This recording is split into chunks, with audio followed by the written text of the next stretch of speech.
मैं जिंदगी की किताब में सिवाय माँ के और किसी की तस्वीर नहीं देखता।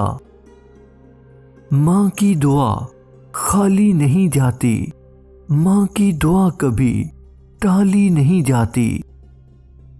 वफा करनी है तो माँ बाप से करो, दुनिया आपको तब ही प्यार करेगी जब आपके पास दुनिया वालों के लिए कुछ होगा।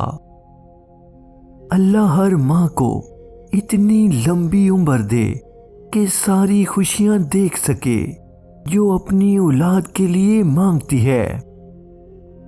आज के दौर में अल्लाह की बेहतरीन नेमत मुखलिस रिश्ते हैं। अगर तुम मुस्कुराहट के बाद अल्लाह पाक का शुक्र अदा नहीं करते तो तुम्हें कोई हक नहीं कि अपने आंसुओं की शिकायत अल्लाह पाक से करो। खुद को भी कभी महसूस कर लिया करें, कुछ रौनकें खुद से भी होती हैं। खुश रहें और खुशियां बांटें।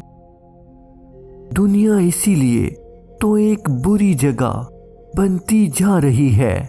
हम जितने अच्छे हैं इससे कहीं ज्यादा बुरे भी हैं। एतमाद एक छोटा सा लफ्ज है जिसे पढ़ने में सेकंड, सोचने में मिनट, समझने में दिन और साबित करने में जिंदगी गुजर जाती है। अच्छी किताबें और अच्छे लोग फौरन समझ नहीं आते,